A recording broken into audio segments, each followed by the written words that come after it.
Alors, mes amis, on est avec un texte de l'Exode. Dans le désert, toute la communauté des fils d'Israël récriminait contre Moïse et son frère Aaron. Ça ne me déplaît pas de l'entendre, hein, parce qu'on met beaucoup d'énergie à récriminer.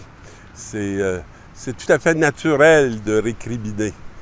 Et le fils d'Israël leur dire, il aurait mieux valu mourir de la main du Seigneur au pays d'Égypte quand nous étions assis près des marmites de viande et quand nous mangions du pain à satiété.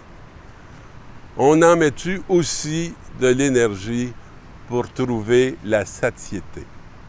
Et on dirait que plus on a la satiété du corps, plus on a le vide de l'esprit. Et que la faim profonde n'est jamais atteinte. Alors, vous nous avez fait sortir dans ce désert pour faire mourir de faim tout ce peuple assemblé. On appelle ça une perversion. C'est pas pour ça qu'ils ont fait sortir de l'Égypte, c'est pour qu'ils ne soient plus un peuple d'esclaves. Mais nous autres, on aime ça, nos esclavages. On en rêve même parfois. Puis, le Seigneur dit à Moïse, « Voici que du ciel je vais faire pleuvoir du pain. » C'est une belle image. Moi, quand je regarde l'histoire de notre peuple et des racines chrétiennes de ce pays, le Seigneur a fait pleuvoir du ciel un Jérôme Leroyer de la Dauversière, une Marguerite Bourgeois, une Jeanne Mance, un monsieur de Maisonneuve. Il a fait pleuvoir du ciel une Marguerite Diouville. J'ai sûrement dit Marguerite Bourgeois, je ne l'ai pas dit, je vous l'ai dit, mais c'est pas pour vous nommer toutes les pluies qu'on a reçues du ciel des origines jusqu'à ce jour. Mais il faut être en mesure de les regarder puis de les voir. Sinon, on risque de se retrouver dans la récrimination. Alors, je vais faire pleuvoir du ciel du pain. Alors, le peuple sortira pour recueillir chaque jour sa ration quotidienne. Alors, on n'est pas dans l'accumulation. On n'est pas dans les réserves qui, dans le fond, souvent vont faire que le reste du monde est dans la misère parce que nous, on est dans le gaspillage de la satiété. Et il va sortir chaque jour et je vais le mettre à l'épreuve. Je verrai s'il obéit ou non à ma loi. Est-ce qu'il va être reconnaissant? Est-ce qu'il va me faire confiance? Et tu leur diras, après le coucher du soleil, vous mangerez de la viande, et le lendemain matin, vous aurez du pain à satiété.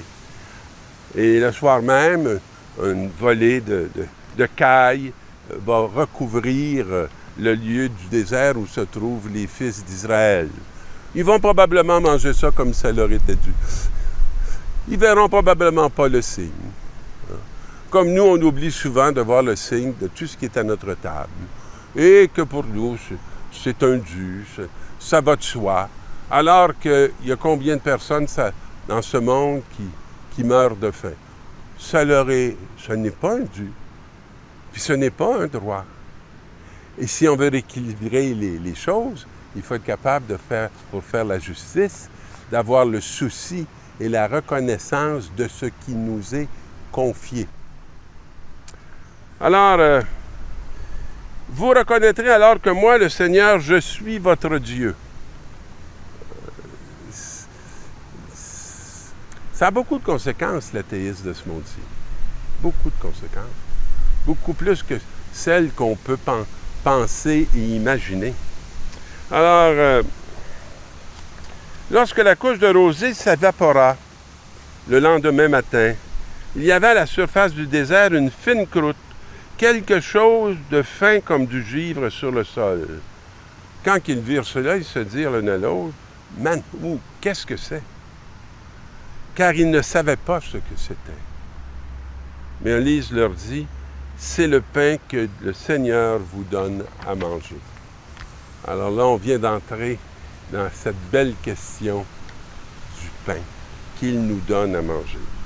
Ça va être éclairé par la deuxième lecture. Frères, je vous le dis, je vous l'affirme au nom du Seigneur, vous ne devez plus vous conduire comme les païens qui se laissent guider par le néant de leurs pensées. Ah, ça, c'est le néant de leurs pensées. Hein, c'est passionnant d'entendre ça. Une pensée creuse et vide. Je ne peux pas vous dire que je ne suis pas habitué à ce type de pensée. C'est les plus abondantes qu'on reçoit.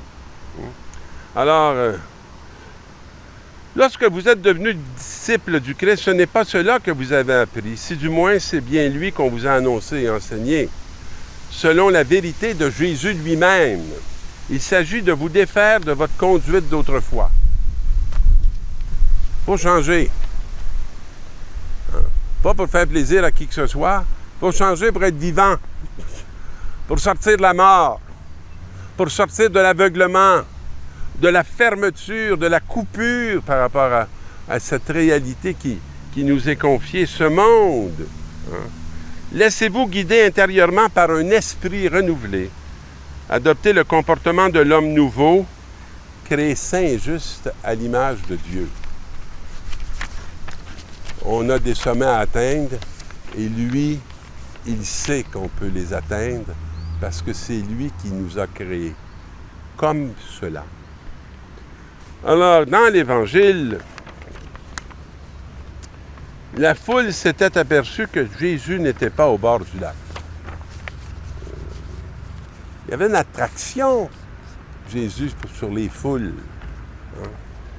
Alors les gens prirent les barques et se dirigèrent vers Capharnaüm à la recherche de Jésus. Et comme ils ne l'avaient pas trouvé sur l'autre rive, comme ils l'ont trouvé sur l'autre rive, ils lui dirent « Rabbi, quand es-tu arrivé ici? »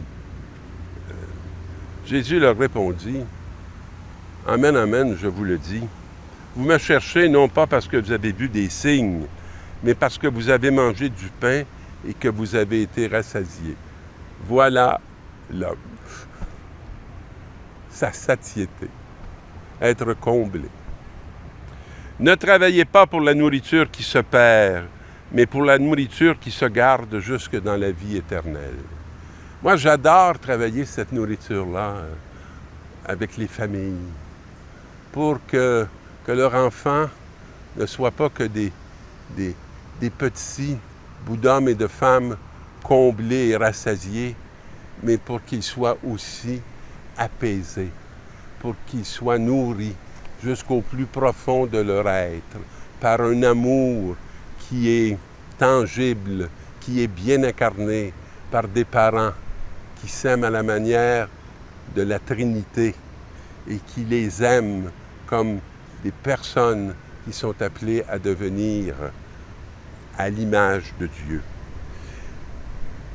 Mais pour la nourriture qui se garde jusque dans la vie éternelle, celle qu'on ne laisse pas ici, celle qui nous a constitués, celle qu'on emporte en s'en allant,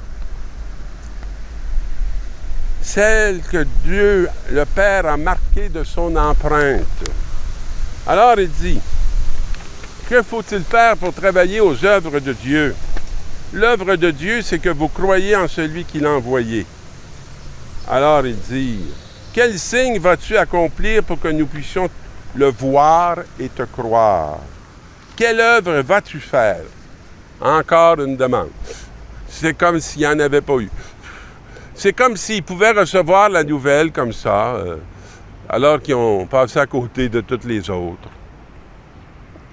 Amen, amen, je vous le dis, ce n'est pas Moïse qui vous a donné le pain venu du ciel. C'est mon Père qui vous donne le vrai pain venu du ciel. Le pain de Dieu, c'est celui qui descend du ciel et qui donne la vie au monde. Seigneur, donne-nous de ce pain-là toujours. Ben, c'est ce qu'il fait. Chaque jour, moi, je le trouve.